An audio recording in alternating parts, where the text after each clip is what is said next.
Promotion.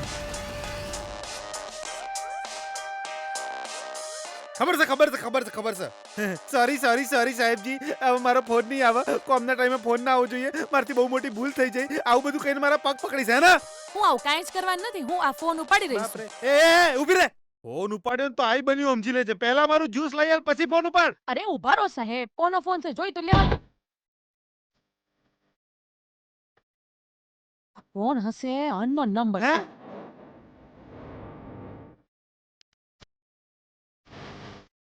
આનું ભાઈ તને ચમ ફોન કરી રહ્યા છે? હે? એવી ગાંડા જેવી વાતો કરો છો. અનનોન નંબર છે મતલબ કોઈ અજાણ્યા વ્યક્તિનો નંબર છે. આહા.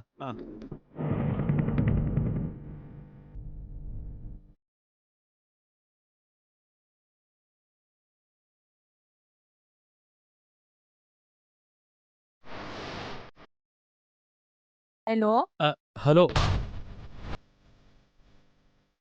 હલો હલો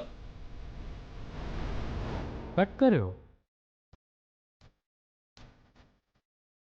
સાહેબ ફોન કેમ કટ કરી દીધો? આવું કેમ કર્યું? કામ કરવાનું બાકી હોય તારે ફોન ઉપાડવાની હિંમત કઈ રીતે થઈ તારી? ટાઈમ પાસ કરવા આવે છે હોય કન? હે? જા જઈ તારું કામ કર. જા જ્યુસ બનાય. જા અહીંથી.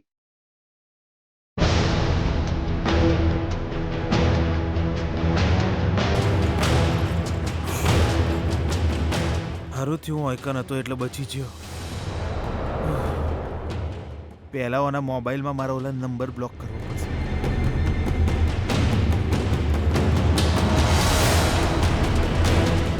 ઓ સાહેબ, મારા મોબાઈલમાં તમે શું કરી રહ્યા છો? એ તો અન્નુભાઈનો અનનોન નંબર. અરે હું કહું તને કેટલા ગંદા મેસેજ મોકલતા હતા તને હું કહું છું. કનેક્ટ જ નથી થતો. બ્લોક કરી દીધો લાગે જાણે મને. હેલો. બટ અવાજ ક્યાંક સાંભળ્યો હોય એવું લાગે છે. એટલે એના બધા મેસેજ ડિલીટ કરીને એનો નંબર તારા મોબાઈલમાં બ્લોક કરી દીધો. તને કોઈ થવું ના જોઈએ. અમાર માટે તો કોમ વાળા એટલે ભગવાન હોય છે. આ જ્યુસ લો.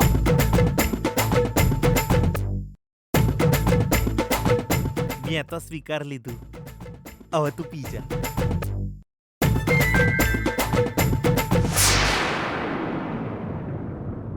અરે એક અજાણ્યા નંબર પરથી ફોન આવ્યો ને આ કેમ વાંદરા જેવી હરકતો કરે છે? લેલા કોણ છે? કોણ છે આ લેલા?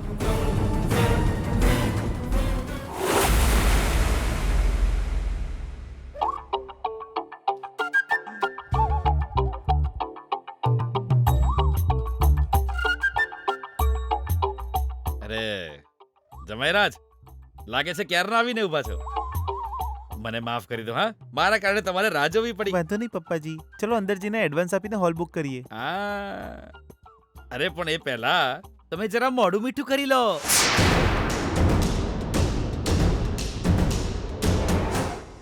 હા, આજથી લગ્નના કામની શરૂઆત કરીએ છે ને, એટલે જ મેં સવારે ઉઠીને પૂજા કરી હતી. હવે એનો પ્રસાદ એ જમાઈરાજ ખાય એ શુભ કાર્ય કહેવાય. હાલો.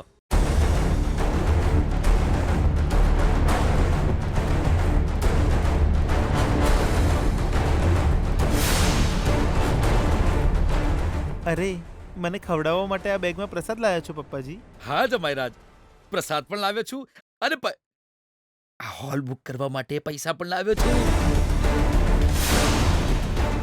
આજકાલ પેલી ચોરી બહુ થાય છે ને, એટલે જ બેગમાં સંતાડીને એકદમ સુરક્ષિત રીતે લઈ આવ્યો. ઠીક છે, તમે પ્રસાદ આપો પપ્પાજી. તમારા માટે જ છે. અરે તમે આ પ્રસાદ ખાશો ને એટલે તમારા અને ગીતાના લગ્ન ચોક્કસ થઈ જશે જમાઈરાજ. હા. એ ચોર, ઊભો રહે. એ પકડ.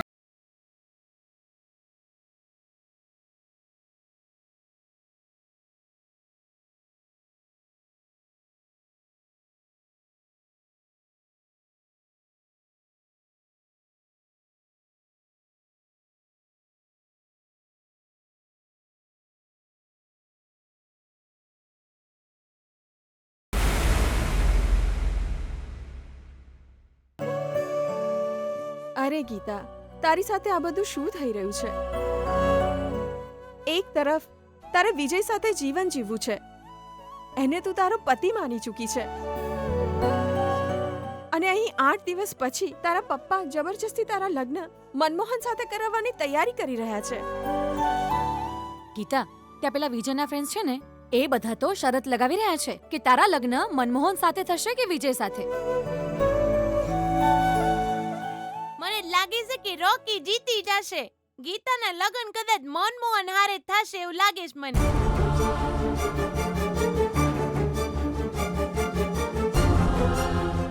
મને પણ એવું જ લાગે છે. એનો મતલબ 8 દિવસમાં વિજય તારા પપ્પાનું મન નહીં જીતી શકે એવું લાગે છે તને? પપ્પાનું મન બદલાશે કે નહીં, કે વિજય જીતી જશે કે નહીં, એ બધી વાત છોડી દો તમે. કેમ કે ભગવાનની ઈચ્છા નહીં હોય તો અમને બંનેને અલગ થવાથી કોઈ નહીં રોકી શકે.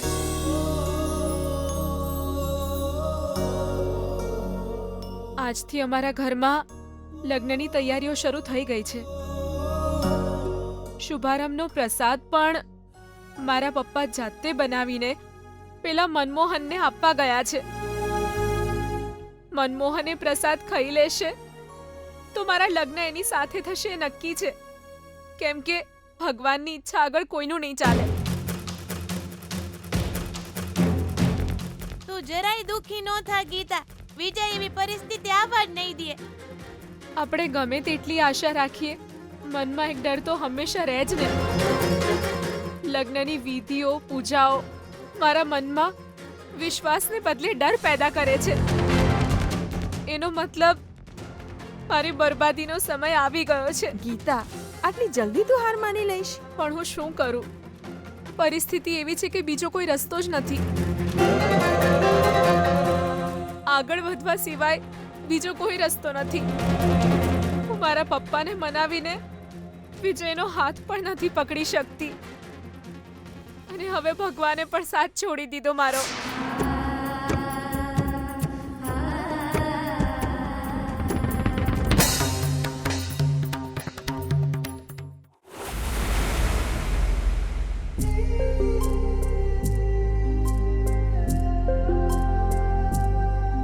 આ લેલા કોણ છે?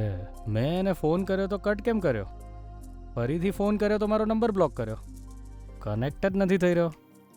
નક્કી મારી વિરુદ્ધ કંઈ ષડયંત્ર ચાલી રહ્યું છે. શું છે મારે જાણવું જ પડશે.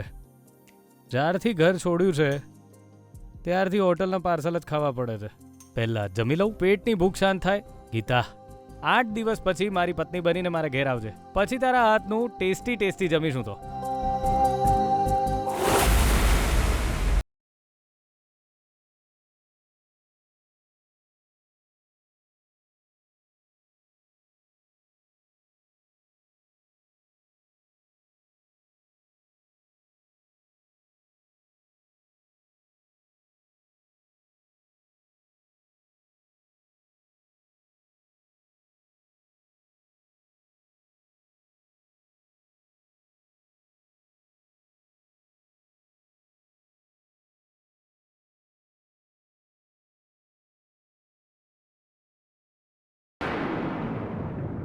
Hey!